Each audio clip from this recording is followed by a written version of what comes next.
Now we will move to the next topic, stamen, the male reproductive organ.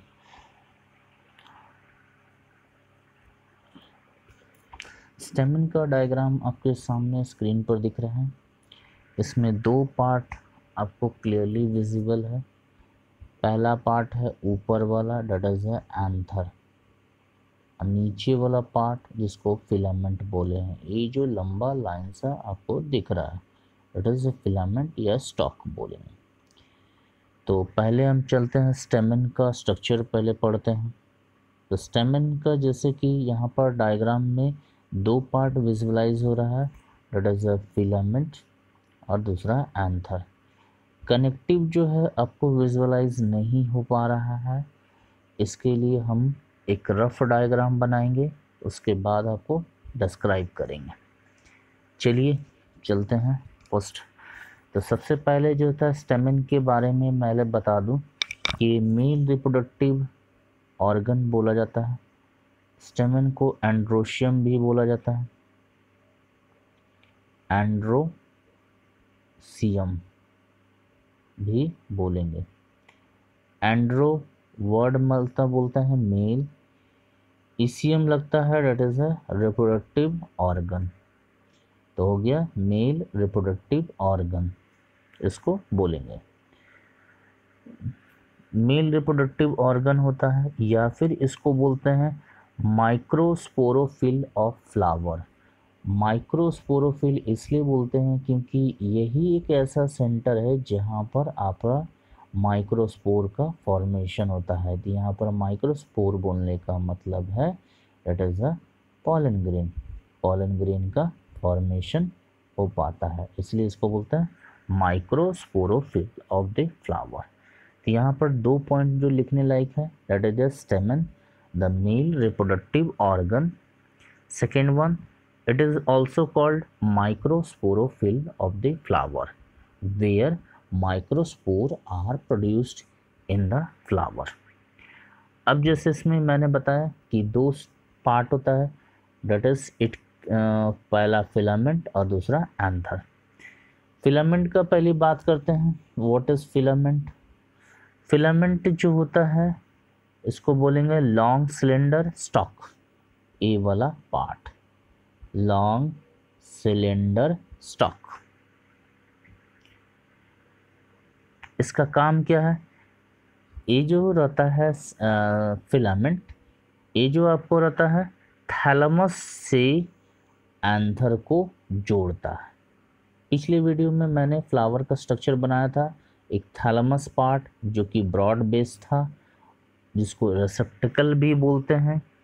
अब इस filament का काम है थैलेमस से एंथर को कनेक्ट करना, ठीक है। इसमें बोलेंगे एंथर को थैलेमस से कनेक्ट करेगा, that is a filament. Filament होता क्या है, that is a long cylinder stalk which is attach to the thalamus petal और टिपल। हो गया। अब इसका फंक्शन हो जाएगा, it is the connection between anther and thalamus, ये उसको अटैचमेंट करेगा, that is the function of filament. अब चलते हैं दूसरे पार्ट की तरफ, दैट इज एंथर। एंथर क्या होता है, ये वाला ऊपर वाला टिप पोर्शन की बात करेंगे। तो एंथर जो होता है एक ब्रॉड, एक नॉब स्ट्रक्चर रहता है जो कि एक फर्टाइल पार्ट ऑफ स्टेमन है। तो बोलेंगे first point, that is it is a broader knob like structure. Second point बोलेंगे it is the fertile part of stamen. Fertile part इसलिए बोलते हैं क्योंकि इसके अंदर पॉलन ग्रेन प्रोड्यूस होता है, that is the fertile part of स्टेमन। अब चलते हैं आगे। इसको जब काटते हैं, that is cut section of typical स्टेमन, इसको बोल सकते हैं। यहाँ पर डायग्राम जो आपको दिया हुआ है, that is a 3 dimensional cut section of anther. अब इसमें जब एंथर को काटेंगे तब दिखता है 2 लोब। ए रहा दिस वन फर्स्ट लोब और ए रहा आपका सेकेंड लोब। तो ए हो गया फर्स्ट लोब और ए हो गया सेकेंड लोब। तो एंथर के अंदर 2 लोब मौजूद रहता है। 2 lobe that is called chamber. Okay, आपका 2 चैम्बर मौजूद रहता है। अब 2 एंथर लोब जो रहता है वो कनेक्टेड होता है बीच से। तो आपका बीच की बात करेंगे तो यहाँ पर मैं आपको बताता हूँ बीच का पोर्शन। ये जो 2 लोब्स है इसके बीच में दैट इज येलो पोर्शन जो मैं बना रहा हूँ। ठीक है, तो 2 लोब के बीच में आपका एक डीप ग्रूव होता है और डीप ग्रूव से दोनों लोब अटैच रहता है। अब ये जो खासकर अटैचमेंट होता है, ये अटैचमेंट होता है स्टेराइल पैरेन्काइमेटस टिश्यू से। ये जो येलो पोर्शन जो मैंने बनाया है एक तरह का स्टेराइल रहता है और पैरेन्काइमेटस टिश्यू होता है दैट इज पैरेन्काइमेटस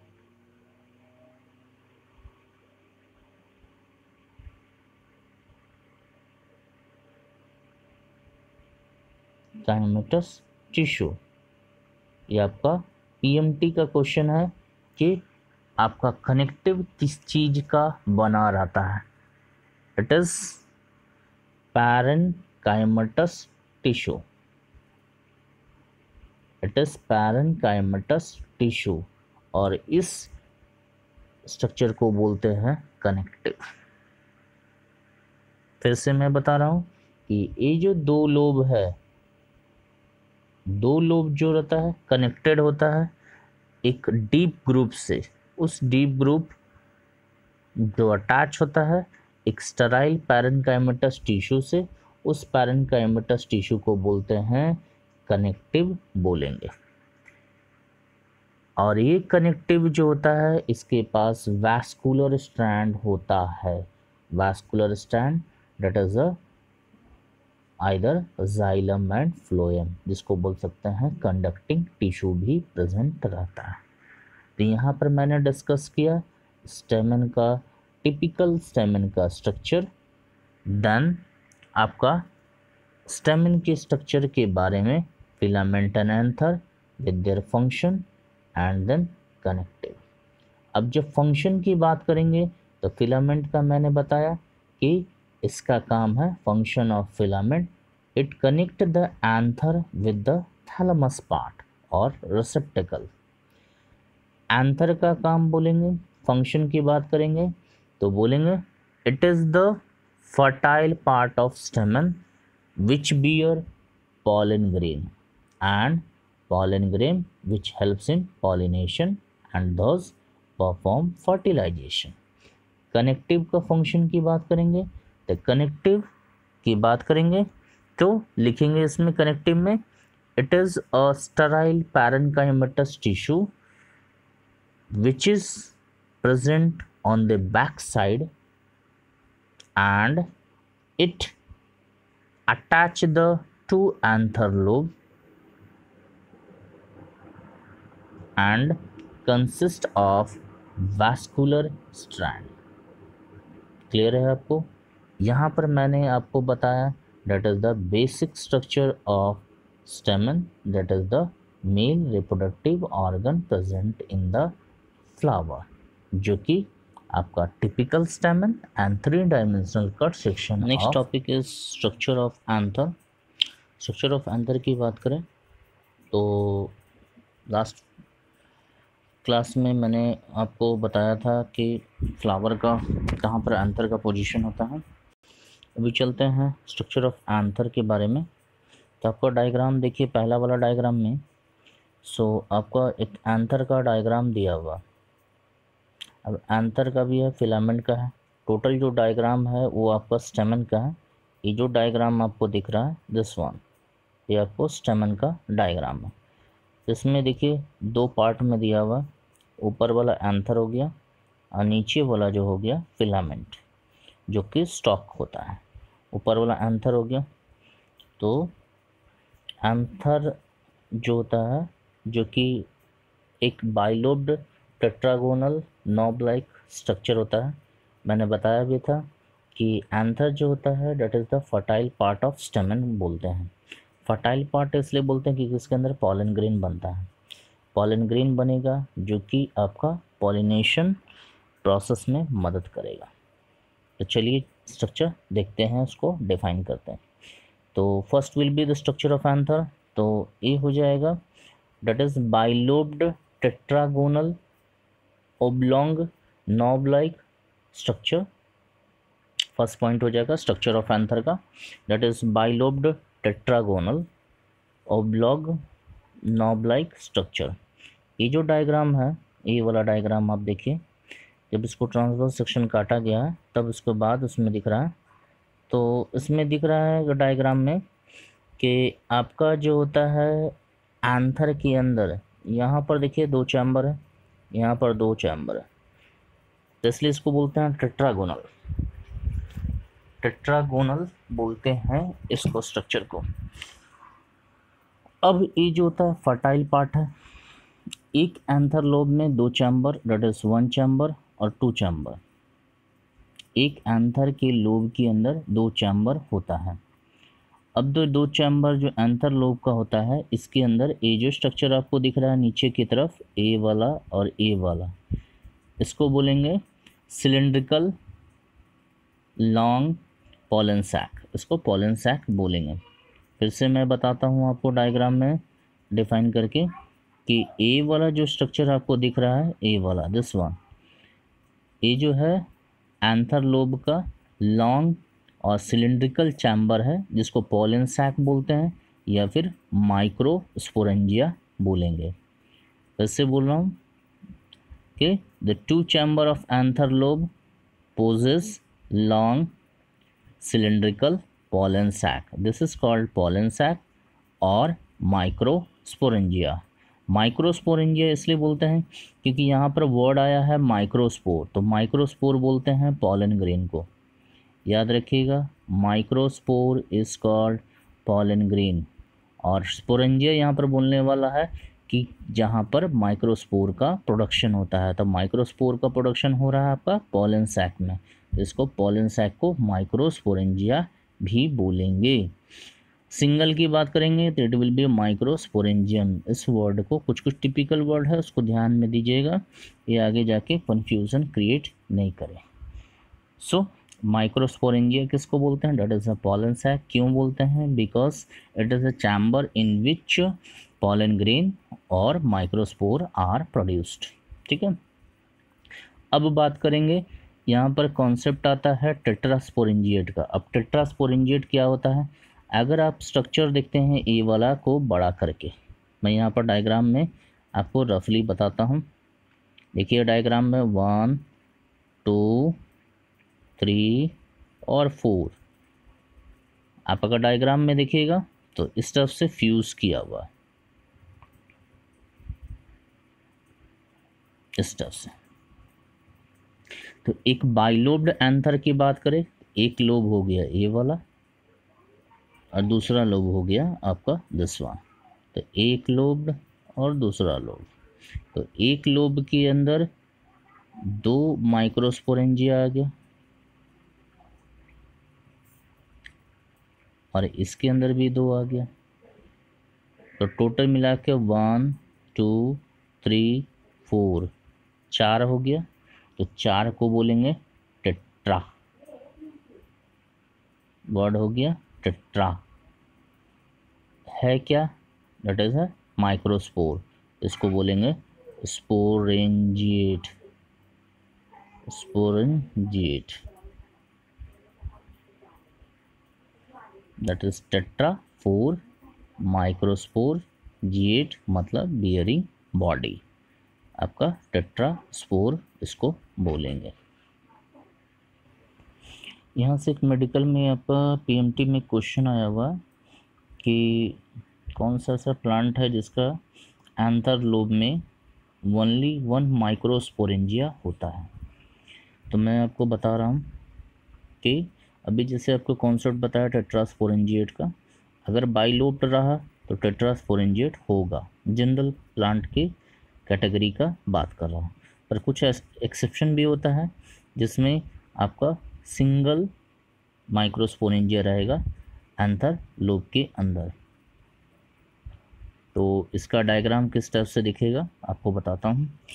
तो एक लोब हो गया दिस वन और दूसरा लोब हो गया ए वाला। तो जैसे अभी बताया कि उसमें एक लोब के अंदर दो रहता है, पर रेयरली कभी देखा जाता है कि एक एंथर लोब में एक ही चैम्बर होगा। डैट मीन्स एक माइक्रोस्पोरेंजियम रहेगा, डैट मीन्स वन। और इसका एग्जाम्पल हो जाएगा डेट इज वॉल्फिया। याद रखिएगा, इसको स्टार मार्क करके आप लोग नोट कर लीजिएगा because it is of PMT question. तो वॉल्फिया जो हो जाएगा एक ऐसा प्लांट है जिसके एंथर लोब के अंदर ओनली वन माइक्रोस्पोरेंजिया पाया जाता है। फिर से रिपीट कर रहा हूँ, Wolffia is a plant in which anther lobe has only one microsporangium. Even कुछ और भी एक्सेप्शन है, उसको भी लेके चलते हैं। इसको छोड़ के मैंने अभी जैसे बताया एक एंथर लोब में, वन एंथर लोब में सिंगल माइक्रोस्पोरेंजियम का प्रेजेंट होना, एग्जाम्पल वॉल्फिया बताया। अब कुछ एक्सेप्शन ऐसा भी है कि सिंगल एंथर में, डैट मीन्स पूरे एंथर में सिर्फ एक माइक्रोस्पोरेंजिया रहेगा। सिंगल एंथर में एक माइक्रोस्पोरेंजिया रहना, डैट मीन्स अगर ये पूरा एंथर का स्ट्रक्चर लिए इसमें सिंगल माइक्रोस्पोरेंजिया होगा। इसका एग्जाम्पल होता है that is ऑर्क्योथोबियम, ARCEUTHOBIUM।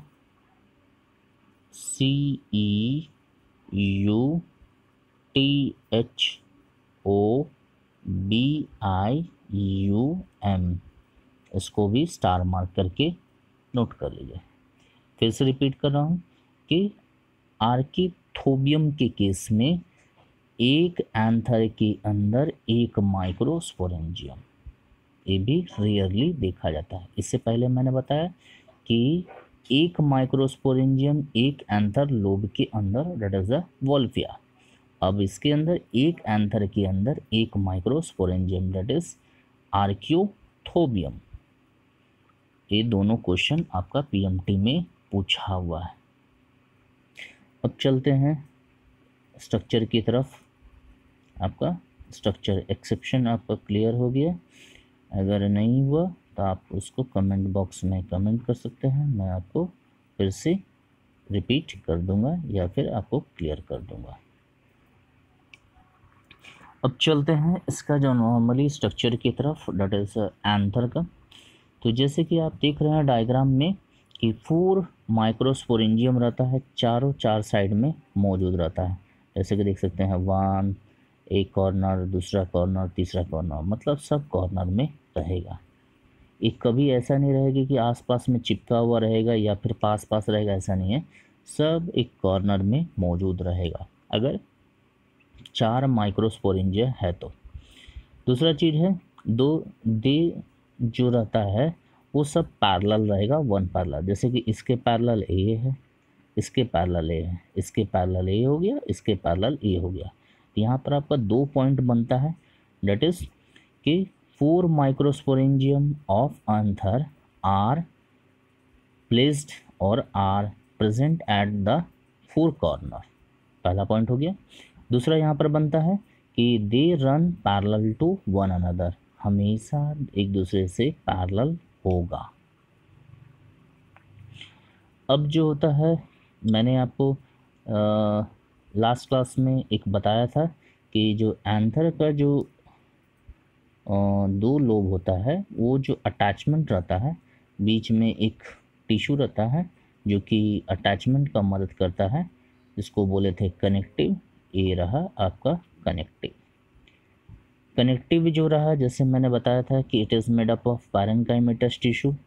Parenchymatous tissue के मदद से, स्टेराइल पैरेन्काइमेटिक टिश्यू की मदद से अटैच रहता है। तो दो लोब जो रहता है, जैसे कि अभी बताया कि वन लोब और दूसरा लोब, ये दोनों लोब को, ए वाला लोब और ए वाला लोब दोनों को अटैचमेंट करने का काम करेगा ये पैरेन्काइमेटस टिश्यू। अब इसको कनेक्टिव भी इसलिए बोलते हैं क्योंकि दो लोब को जोड़ता है। तो स्टेराइल पैरेन्काइमेटिक टिश्यू जो कि कनेक्टिव टिश्यू होता है, सॉरी, जो कि कनेक्टिव का काम करता है, वो दो लोब को जोड़ता है। और दो लोब को जोड़ने के बाद इसके जो स्ट्रक्चर ऑफ एंथर का बेसिक हम लोग पढ़ लिए कि कैसे कैसे क्या होता है, उसका डायग्राम के बारे में, कुछ एक्सेप्शन के बारे में। अब नेक्स्ट मूव करते हैं डेवलपमेंट ऑफ माइक्रोस्पोरेंजिया की तरफ। डेवलपमेंट ऑफ माइक्रोस्पोरेंजिया जो होता है वो किस फेज से डिवीज़न होता है, आपको फ्लो चार्ट के फॉर्म में मैंने स्क्रीन पर दिया हुआ। That is development of microsporangia. So microsporangia का जो सबसे पहले जो होता है, उसका जो आउटर कवरिंग जो होता है वो बनाता है कॉमन एपिडर्मल सेल से। That is of common epidermal cell. So सबसे पहला फर्स्ट चीज़ है कि जितना भी माइक्रोस्पोरेंजिया होता है उसका कवर्ड होता है कॉमन एपिडर्मल सेल होता है, जो जाके आपका एपिडर्मल सेल ही रहता है, वो आपका epidermal cell. That is the outer most covering of microsporangia. अब जो होता है कि जो अंदर का जो सेल्स होता है, जो एपिडर्मल सेल्स जो होता है, खासकर पहले बाहर कर लेते हैं, वो खासकर देखा किया जाता है कि स्ट्रेच्ड होता है, और जैसे जैसे मैच्योर होगा वो सिकुड़ता है, टूटता है, वो देखा जाता है। उसमें खासकर ये प्रॉपर्टी देखा जाता है कि स्टार्टिंग में कॉमन एपिडर्मल सेल्स जो रहता है वो धीरे धीरे जब मैच्योर होगा तो स्ट्रेच करेगा और कुछ कुछ टूट भी जाता है। द माइक्रोस्पोरेंजिया फिर जो होता है डेवलप करता है,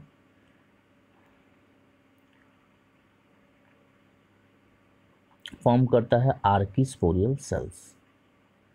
आर्कीस्पोरियल सेल से जो होता है खासकर डेवलपमेंट ऑफ जो माइक्रोस्पोरेंजिया होता है वो यूस्पोरेंजिएट होता है। बोलते हैं development of microsporangia is eusporangiate. ये जो टर्म आ रहा है, एक नया टर्म आता है स्पोरेंजिएट। मैं आपको एक ही वर्ड का, टर्म का डिफाइन करूँगा, यूस्पोरेंजिएट होता क्या है। यूस्पोरेंजिएट बोलते हैं अगर कोई स्पोरेंजिया जो कि ग्रुप ऑफ एपिडर्मल सेल से अराइज करता है, सिंगल सेल से नहीं, ग्रुप ऑफ एपिडर्मल सेल से, तो उसको बोलेंगे यूस्पोरेंजिया। इसको लिखना होगा तो लिख सकते हैं eusporangia having sporangia which arise from group of epidermal cell. यहाँ पर एपिडर्मल सेल का ग्रुप से बन रहा है माइक्रोस्पोरेंजिया, इसलिए इसको यूस्पोरेंजिएट भी बोल सकते हैं। अब जो होता है इसका जो प्रोसेस हम पढ़ेंगे कि आर्कीस्पोरियल सेल फर्दर कैसे डिवाइड करता है और क्या बनता है। चलिए, तो पहला है, फर्स्ट चलते हैं स्टेप वाइज। ये जो आर्कीस्पोरियल सेल्स है, ये फर्स्ट जो है डिवाइड करेगा, that is called periclinal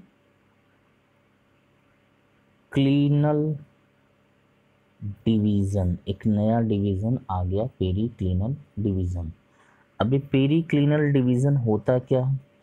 periclinal division बोलते हैं कि अगर डिवीज़न या फिर प्लेन ऑफ डिवीज़न पैरेलल होता है outer wall of anther lobe की तरफ, that means periclinal division is a division in which plane of division is parallel to the outer wall of anther lobe।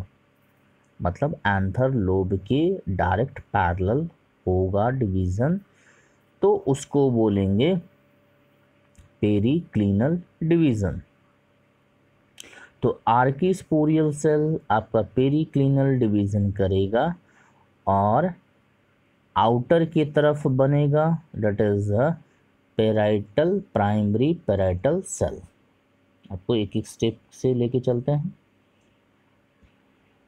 आर्कीस्पोरियल cell periclinal division करेगा और division करने के बाद outer की तरफ बनेगा that is a primary parietal cell, और अंदर की तरफ बनेगा that is a primary sporogenous cell.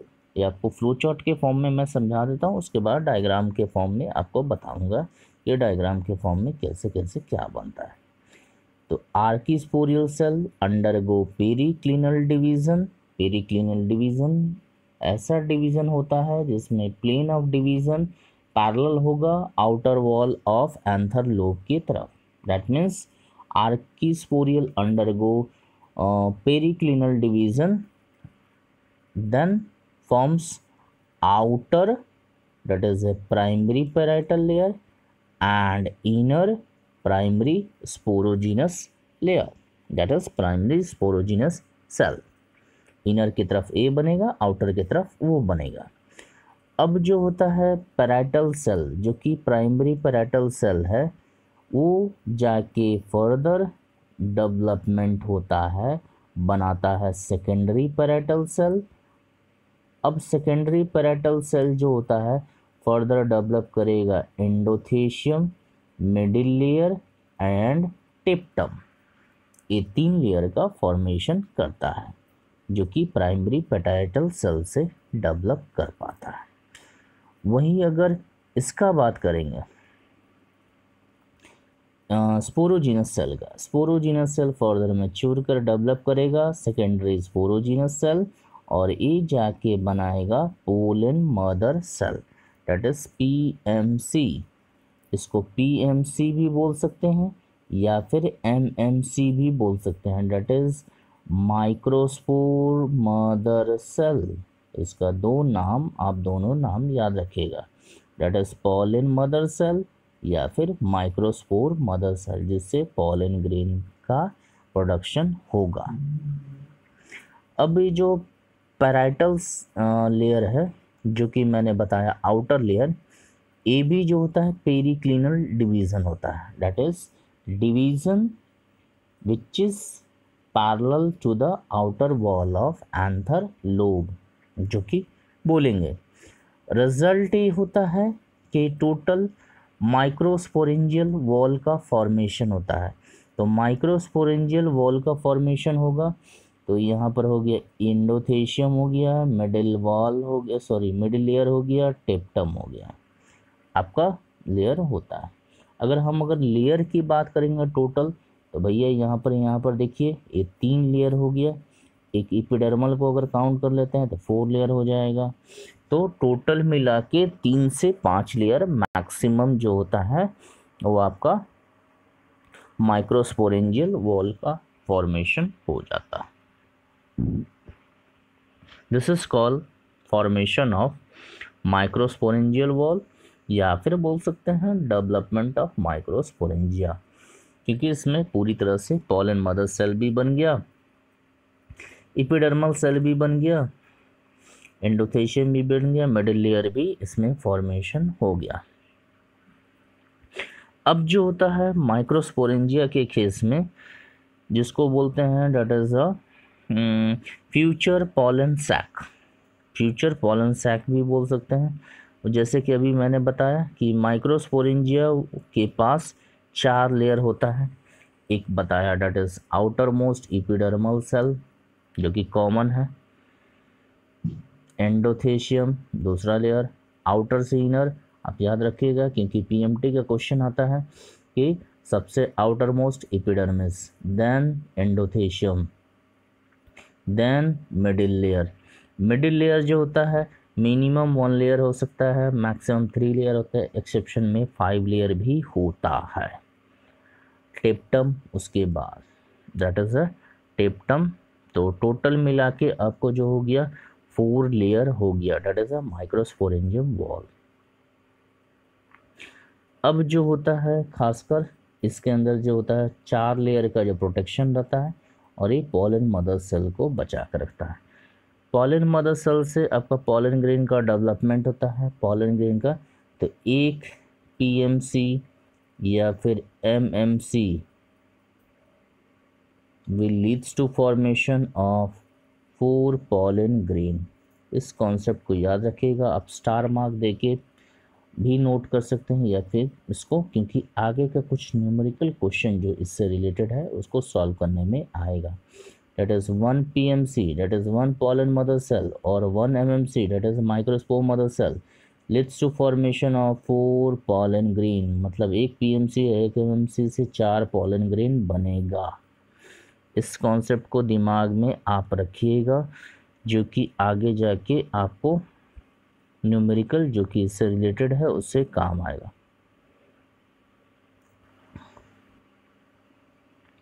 अभी जैसे फ्लो चार्ट के फॉर्म में आपको समझाया कि डेवलपमेंट ऑफ माइक्रोस्पोरेंजिया कैसे होता है, वो आपका फॉर्मेशन कैसे करता है, कौन सा लेयर का फॉर्मेशन कैसे होता है। डायग्राम के फॉर्म में अभी बता रहा हूँ, आप लोग थोड़ा सा ध्यान दीजिए कि डायग्राम के फॉर्म में कैसे कैसे क्या होता है। अभी देखिए सामने आपका structure of anther, TS of anther दिया हुआ है डायग्राम में।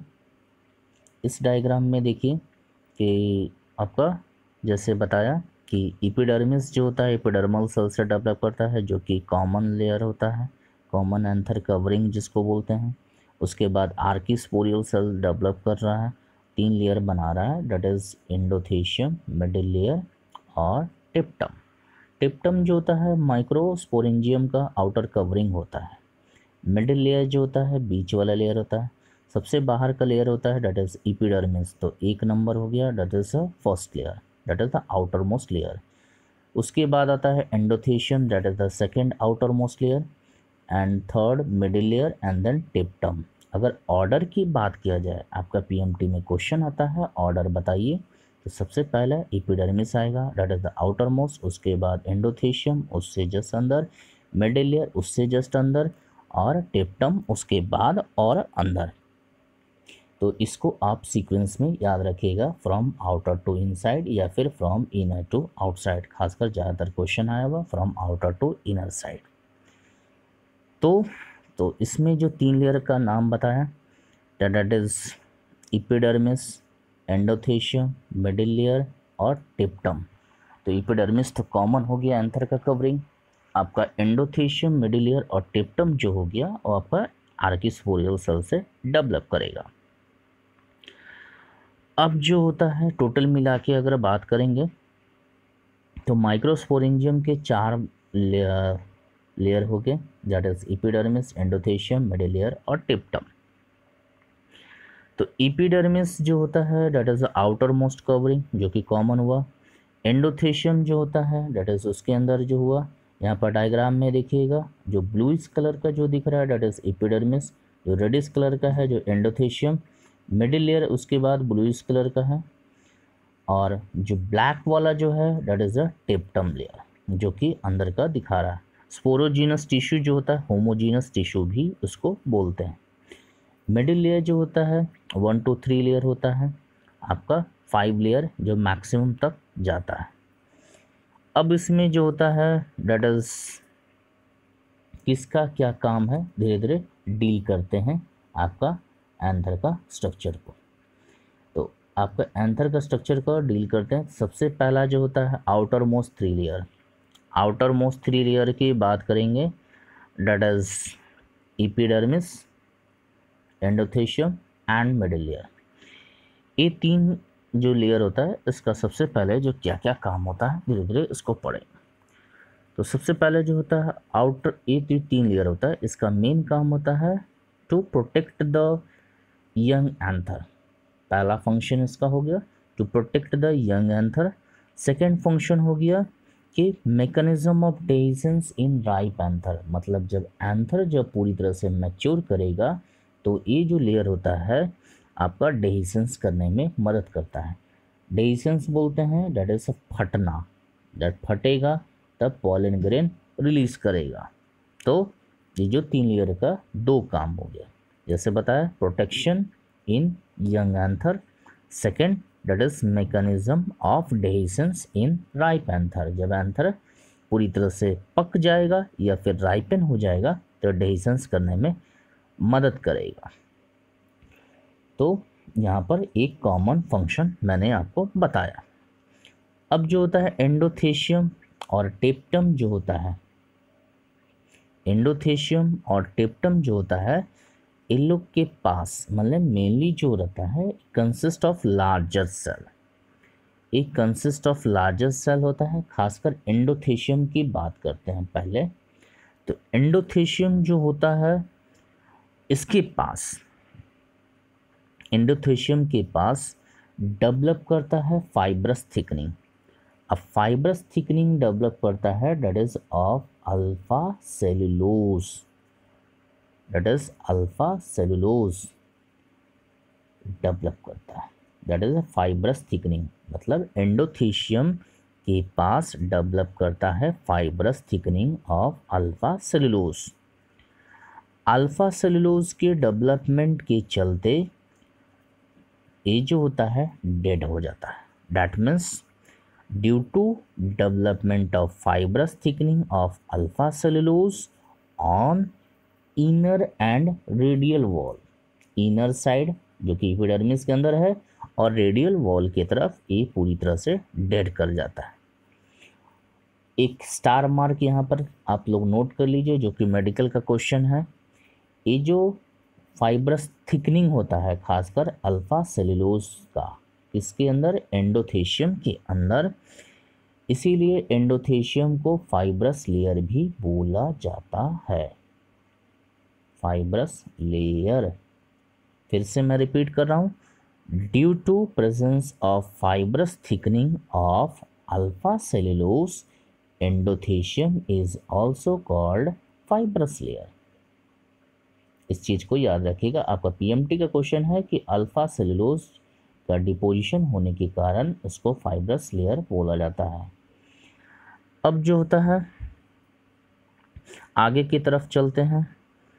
अब जो होता है एंथर के स्ट्रक्चर में आपका एक स्ट्रक्चर बार बार आता है दैट इज स्टोमियम,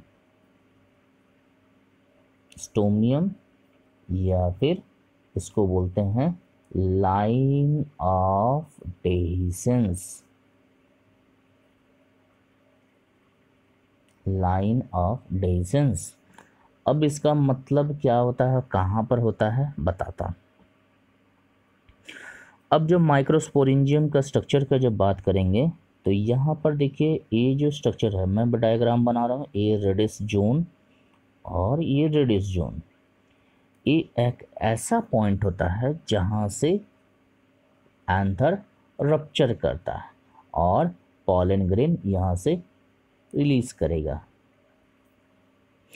इस पॉइंट को बोलते हैं लाइन ऑफ डेहिसेंस। डेहिसेंस मतलब होता है फटना, किस पॉइंट से फटना या किस लाइन से फटना। तो ये जो पॉइंट बताया हूँ यहीं से आपका एंथर रप्चर करता है, यहाँ से या फिर यहाँ से। रप्चर करने के बाद यहाँ से फटेगा और पॉलन ग्रेन रिलीज करेगा। इसको स्टोमियम भी बोल सकते हैं या फिर लाइन ऑफ डेहिसेंस भी बोल सकते हैं। तो लाइन ऑफ डेहिसेंस बोलेंगे the point in the anther from where the rupture of anther occur and it leads to the dispersal of mature pollen grain। Clear है, इसको आप लिख सकते हैं। ये हो गया एंडोथेशियम की बात। अब चलते हैं मिडिल लेयर की तरफ। मिडिल लेयर क्या होता है? नॉर्मली केस में आपको जैसे मैंने बताया कि आपका एंथर में एक से मिनिमम 1 लेयर, आपका मैक्सिमम 5 लेयर तक मिडिल लेयर हो सकता है। अक्सर एवरेज देखा गया है 3 से 5 के बीच में रहता है, मैक्सिमम 5 रहता है। पर जैसे ही मैच्योर करेगा एंथर, आपका मिडिल लेयर धीरे धीरे श्रिवल कर जाता है। श्रिवल करना आइदर उसे कूड़ जाना या फिर get damaged. That is middle layer जो खासकर होता है मैच्योर एंथर में श्रिवल होता है। अब बात करते हैं इनर मोस्ट टिप्टम की तरफ। टिप्टम जो होता है, ये जो लेयर जो होता है खासकर इसका जो होता है वो इनलार्ज करता है radially. That means tapetum cells enlarge radially और उसके बाद वो टिप्टम सेल्स के अंदर प्रोटोप्लाज्म का मात्रा सबसे ज़्यादा होता है, that is dense protoplasm. Dense protoplasm रहता है, साथ में न्यूट्रिएंट्स भी रहता है। तो डेंस प्रोटोप्लाज्म और न्यूट्रिएंट्स का फिल्ड होता है टिप्टम के सेल में। वो टिप्टम का सेल तभी फिल कर पाता है जब वो बड़ा होता है, दैट इज एनलार्ज रेडियली, और उसके बाद डेंस प्रोटोप्लाज्म उसके अंदर भर जाता है और न्यूट्रिएंट के साथ में। इसके चलते क्योंकि वो आपका एमएमसी को न्यूट्रिएंट्स दे सके और उसके डेवलपमेंट में मदद कर सके।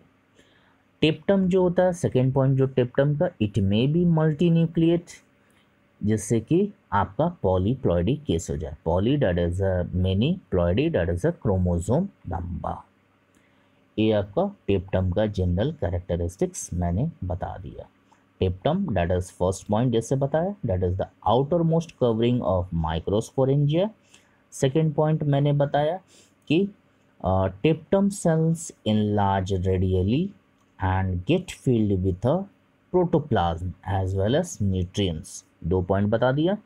तीसरा point, it may be multinucleate so that to become a polyploidy.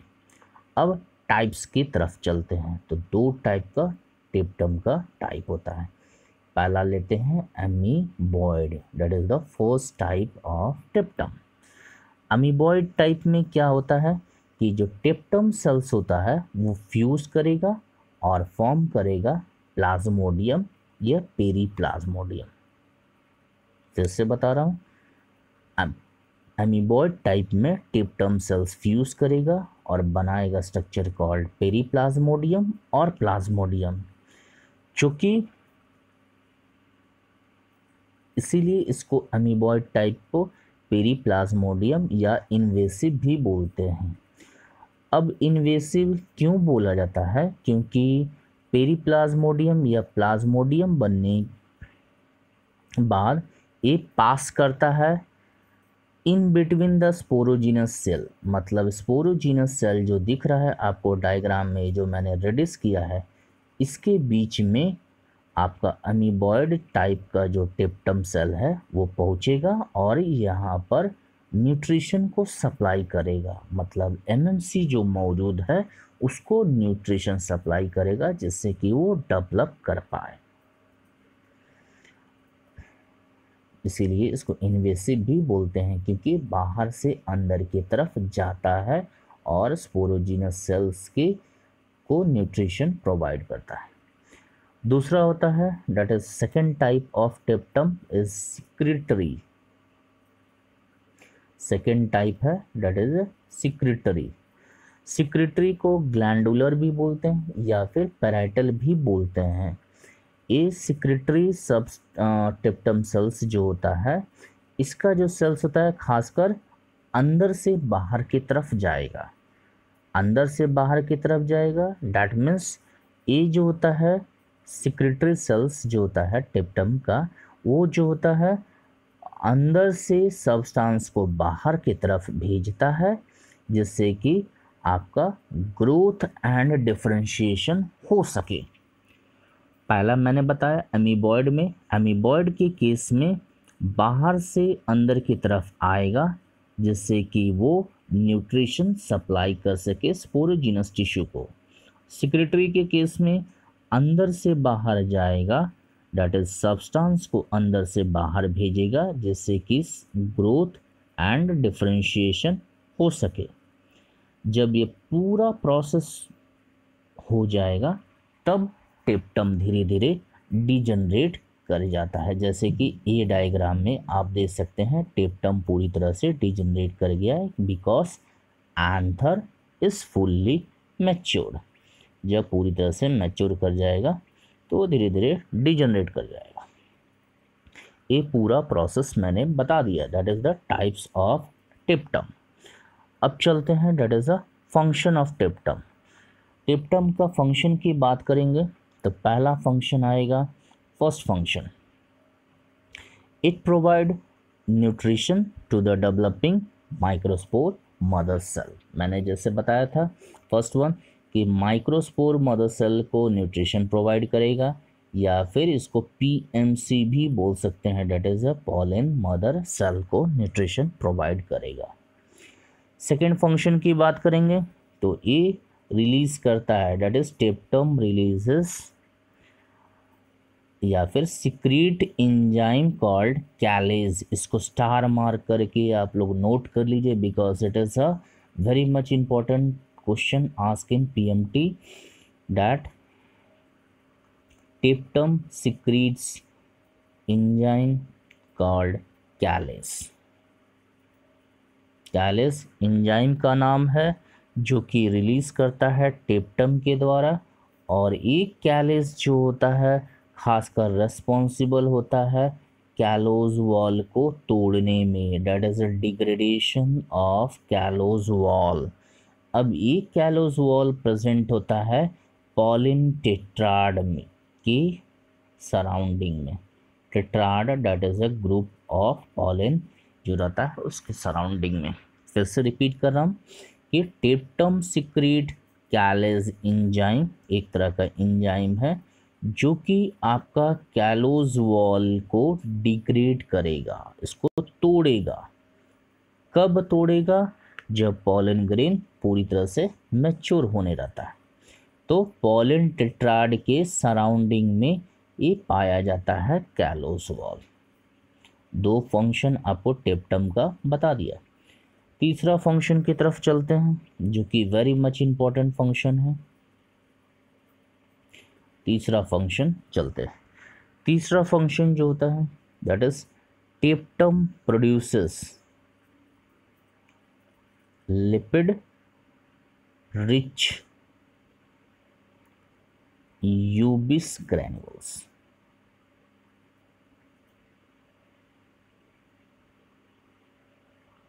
टेप्टम produces lipid rich Ubisch granule, UBISCH, Ubisch granule, जिसके पास होता है sporopollenin, which contain sporopollenin.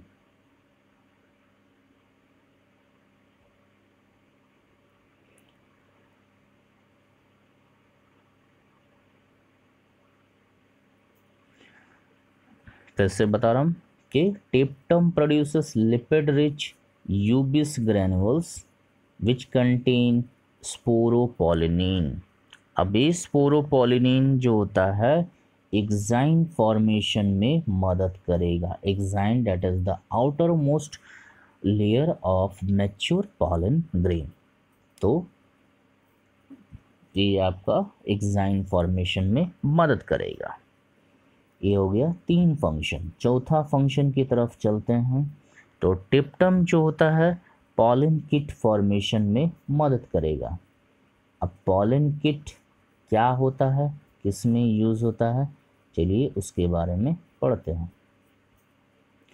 टेप्टम that is helps in pollen kit formation.